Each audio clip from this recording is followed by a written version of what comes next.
I've got this weird feeling Celtic are going to get a result tomorrow. It's based on nothing. I acknowledge it could easily be 5 or 6-0 to Bayern. I just think Celtic. I don't know. Okay, I can see that. I can see them getting a result. We need more than that. A result. What does? Well, what constitutes a result? I think they can take it to extra time. I do. I can see, extra time heartbreak, Con. As bad as that sounds, and I don't know why. Gianni, your old pal, writes in, Daniel's been smoking the wacky backy again, Keith. Look, I understand that's a lot of people might disagree, but honestly, the game last week, it was such fine margins. Like on another night, the ball doesn't ricochet off Taylor into Elise. The Kuhn goal stands. Engels gets a penalty. I don't know. I just got a weird feeling about it. Listen, Celtic stood their ground in the first leg, and they gave Bayern Munich a bloody nose in the end. But this is where I'll urge you to be a bit realistic, Daniel. In the spells where Bayern Munich needed to dominate the game, they completely dominated the game. Yeah. And I did have that nagging suspicion last week that they'd one eye on their game against Leverkusen, top of the Bundesliga league game at the weekend, and I think they might have taken the foot off the gas at moments and for spells, particularly in the second half. I think Celtic will. I think it's the end of the road. We're joined by Michael Gannon, who is in the Allianz Arena right now. I think Michael's reached the end of the road of this particular Champions League journey, and I don't see anything other than a Bayern Munich win tomorrow night. But you live in hope. I'd love to be wrong. I'd love for you to be right. It'd be brilliant if we were sitting here after the game, because we're doing a live show after the game tomorrow night, aren't we? And it'd be brilliant if we were talking about a success story for Scottish football. I mean, that would be phenomenal. But I think it's heavily odds stacked against. You might have missed that there, Mick, but I was saying that I've just got a very odd feeling Celtic are going to take this to extra time tomorrow. Our old pal Gianni says Michael Gannon could play up front for Bayern and they'll win tomorrow night. Well, he might need to. Yeah, Harry Kane's a big doubt. Could miss the game. Just listening to Dr. Doom there, Keith. I don't know if it's still a jam out of Keith's donuts. It's only 2-1 at half time. Listen, we're just out at the press conferences, the pre-match press conferences with Celtic, Brendan Rodgers and Kasper Schmeichel.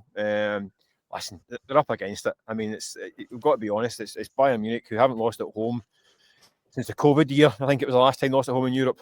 Really? That long? I think it's 5 years now. I think it's PSG in the quarters. I think it was the last time lost at home. I didn't know that. So it's a pretty ominous test. Perhaps you should have been armed with that information, Daniel. You think I might have done some research? Yeah. So it's a tall order, isn't it? I mean, there's no bones about it. But Celtic are still in a tie. I think Bayern showed Celtic a kind of healthy dose of respect last week. I think they were definitely wary of the pace of Nicholas Kuhn and Dyson Maeder. Didn't overcommit in the fullback areas because of that. So they knew that they could get damaged on the break. It was actually Bayern Munich's lowest percentage possession of the entire season. It was last week at Parkhead, by the way. It was also the lowest for us chin stroke and hipsters, the lowest XG of the entire season as well. So I'm looking for crumbs of comfort. Listen, you're on the wrong show here, mate. Keith, you need to get us on the 21st century, Keith. This is the modern man. I know. Mac, ignore that dinosaur. Ignore him. I'll get my chin well and truly stroked through here. But it just shows you that Celtic did give them a game. And I take the point that I think Bayern were happy at 2-1. They've probably been happy at 2 each because they know they're coming back here. But the tie's still alive. I think the Celtic's attacking players, no matter what combination they go on, that they're going to cause a threat at some point. And I think Bayern will know that as well. I don't think they'll come out all guns blazing because of that as well. I think they'll be slightly kind of cautious the way they approach it. But listen, it's a live game. They're in the fight. All right, they're right up against it, facing huge odds. I mean, this would be one of the biggest results in Scottish football history if they could turn this around. But listen, at least they're in the fight. They're not coming here 3 or 4-0 down and just making up the numbers. They're in the fight to give it a go.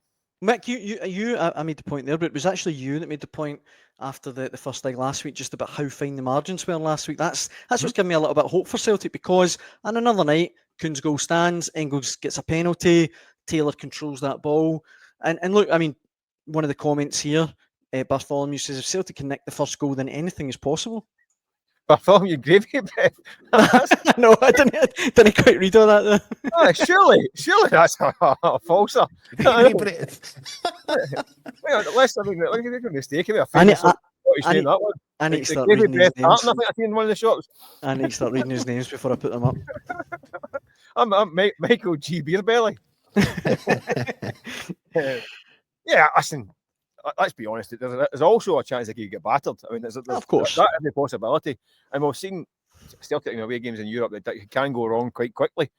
So they need to avoid that scenario. I think that was here last time here in 2017, the group stages, and they lost 3-0. It was 3-0 going on, double that as well. Mm-hmm. That was quite a strong Celtic team as well at the time. But so listen, they're up against it, aren't they?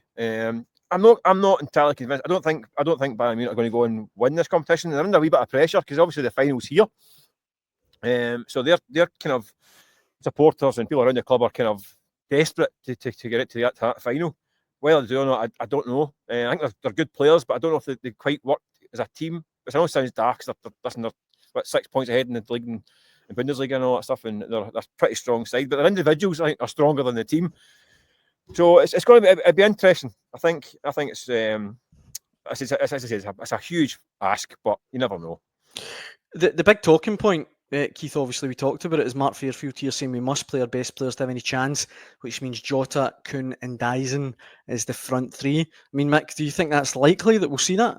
Listen, we asked Ben Rodgers tonight, and he was obviously kind of not willing to tell his team right in advance, obviously. I think he might go with Ida up front to start with, and then if he needs to change it, bring on Jota. I think Dyson Maeda, we know how effective he can be through the middle, but I think he does a lot defensively on the flanks as well. I think he keeps fullbacks at bay, he protects his back four, and he's that constant pace on the break. I just think he brings too much to that area to put him up front from the start. I think he might need, maybe if he's chasing the game, he can put him through the middle. I think that the task for Celtic is keep it 2-1 for 70 minutes and make it a 20-minute game, and then do what it did last week and try and go for it in the last 20 minutes. I think stay in the game as long as they possibly can. I wouldn't be going chasing goals in the first 10 minutes and all that. That's like getting another goal. No, I think it's just stay in the game and keep it as long as possible in the tie, and then have a bash the last 15-20 minutes.